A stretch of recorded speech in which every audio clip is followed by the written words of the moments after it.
Hi, it's Cynthia D'Amour, and welcome to the Life Can Be Delicious show. This show is dedicated to successful women who were raised as good girls. Today, what I want to talk about is the story of a woman who received a bit of an ultimatum last year around this time, and she had to make a choice between being a good girl and keeping her marriage. Yes, this was a really serious thing. And it was a challenge, and yet I think y'all can learn from what Rose went through.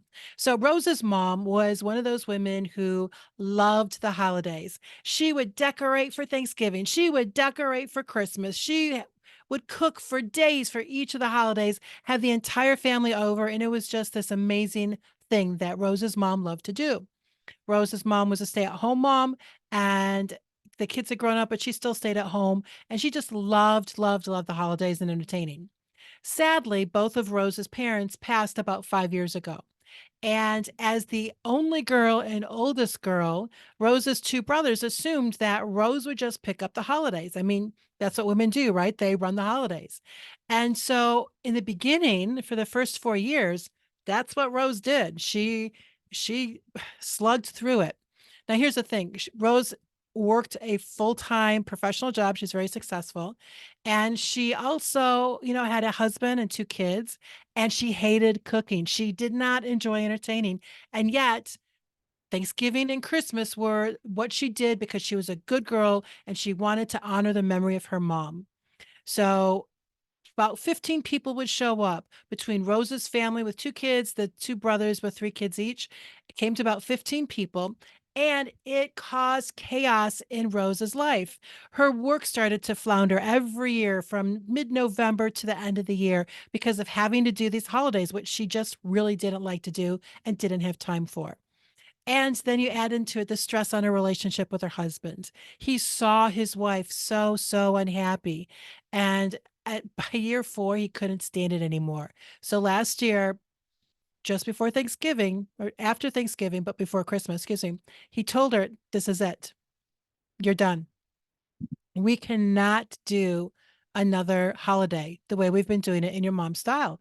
And Rose was like, "Oh my God, how can I do this to my brothers? How can I do this to my mom? How can I do this?" And he's like, "Wait a minute." He goes, "Those guys came for Thanksgiving. They show up. They don't bring a gift. They don't contribute. They don't do anything except kvetch about how things aren't exactly how mom would do it. And then they also brag about all the great things that they get to do, the vacations they have, and all that. Meanwhile, these holidays cost us over $1,000 between the two of them. And as a result, we have to budget all year to make sure we have that extra money to be able to entertain your brothers in the way that your mom used to." And it's like, it's just getting old. The price on you is too much. I love you too much. It's time to change. So Rose came to me honestly in tears and just didn't know what to do. Her husband had put his foot down, and she felt horrible. She felt horrible that he was upset. She felt horrible that she felt like she was betraying her mother. She was betraying her family. She was betraying her brothers. How could she wreck the holidays? And I almost had to sit there and say, whoa, whoa, whoa, let's just stop. Why is the holidays happiness on your shoulders for everyone? Well, because that's the way it's always been, and this is, this holiday, and it's so important, and mom did this and mom did that, and we walked through it, and we just really talked about what was going on, what was fun for her, and what was hard. And, when it came down to what should go forward, how they should go forward, you know, we talked about the financial aspect, okay? So it's over $1,000 a year to serve all of them.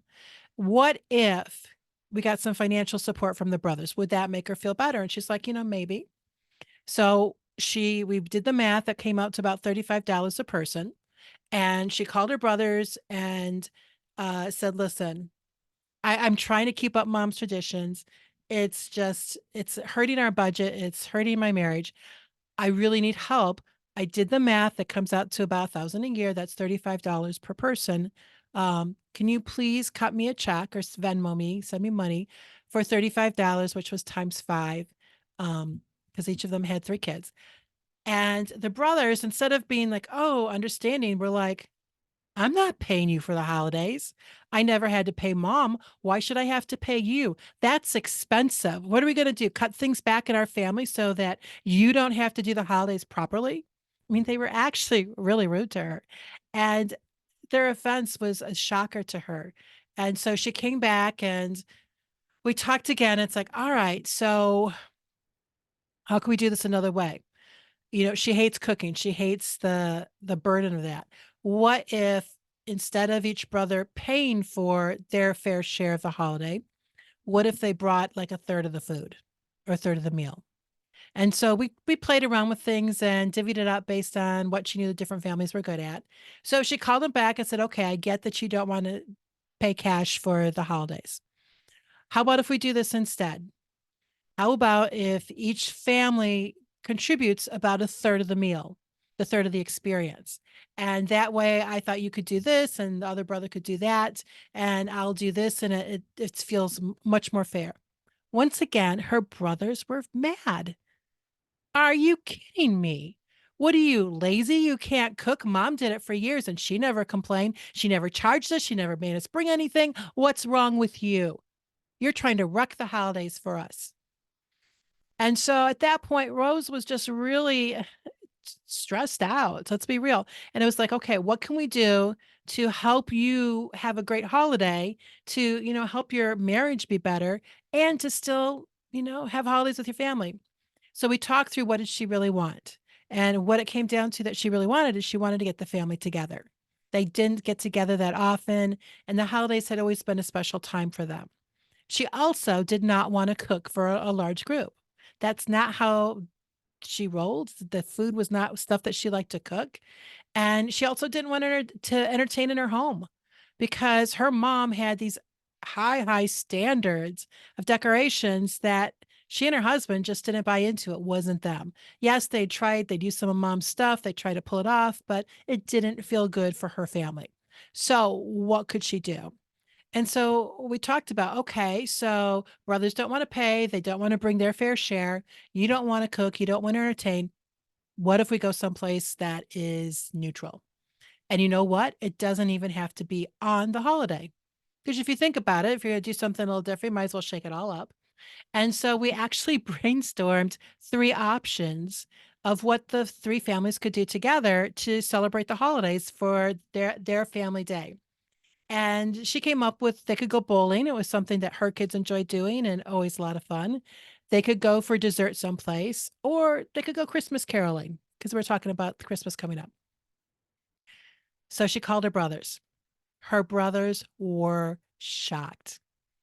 Are you kidding me? I can't believe you're going to destroy the holidays. And Rose was like, listen, this is the best I can do this year. If you can pick one of the three options, we'll work it out. Excuse me. So the brothers, thinking that they were going to mess with her a bit, they both picked bowling. And she's like, great. And so they picked a date that they all had available and set up a bowling party for the 15 of them. To their surprise, they had a blast. The kids were relaxed, the adults were relaxed, they had pizza, they had drinks, they had some gifts there. It was a really fun experience, and they got to just spend good time with each other. And then the other thing that happened was when it came time for Christmas Day a few days later, Rose and her family were relaxed. They were together. They watched the parades together. They had a special meal, but it was nothing like what her mom would cook. And they also decided to spring it on the kids that they were going to do an extra special vacation this year because, and they didn't tell the kids this, but because they had the extra $1,000, why not put it to our family enjoyment? So they sat there and they played with ideas on where they would want to go on vacation. They had some money to play with this time. Rose and her family thought it was the best holiday ever. The kids love seeing their cousins and bowling, and they love spending the day with their parents. So the moral of the story is, for Rose, it was like the being the good girl versus her marriage, but in reality, it was one of the best things that's ever happened to her. Um, Moving ahead to this year, they had a Thanksgiving that was very similar. They had fun getting together, and they're doing the same thing for Christmas. That one brother plans the Thanksgiving event because they were trying to be a little competitive, like who could plan the most fun event for the family. And then brother number two took Christmas. So not only is she not hosting, not cooking, she's not planning this year either. So they just have to show up. So it's like a whole new world. They're all excited, and it's okay. We've been taught these good girl rules that you have to be a service. It's got to be selfless service, and you're responsible for everyone's feelings, which can just put so much stress on your system and in this case, her family system, when in reality, it wasn't what it was all about. So for them, this fun gathering has been a great way to move forward, united as a family to celebrate the holidays. Now, you may be sitting there saying, Cynthia, you're trying to destroy our holidays. And it's like, no, I'm not. How you express yourself with holidays is up to you, what feels good to you and to your family. For Rose, this was just killing her. She couldn't do it anymore. You're going to figure out what works for you. But when you break free from good girl rules, you have the ability to dig into what is exciting for you, what feels good, what are you going to enjoy doing with whomever you're doing it with. So that's just food for thought. When we talk about if you're not a good girl, will the world end? No, it's not going to end. It's actually going to be a lot more delicious. And if you want more information about this, go to my website, lifecanbedelicious.com, and you'll find articles. You'll find my new book called Goodbye Good Girl, because successful women deserve delicious lives. There's lots of ideas and information to support you in seeing what will it take for you to break free. Is this something you want to pursue? And if it is, I'm there for you. So until next time I see you, mwah, have a great day, and I'll see you soon. Bye.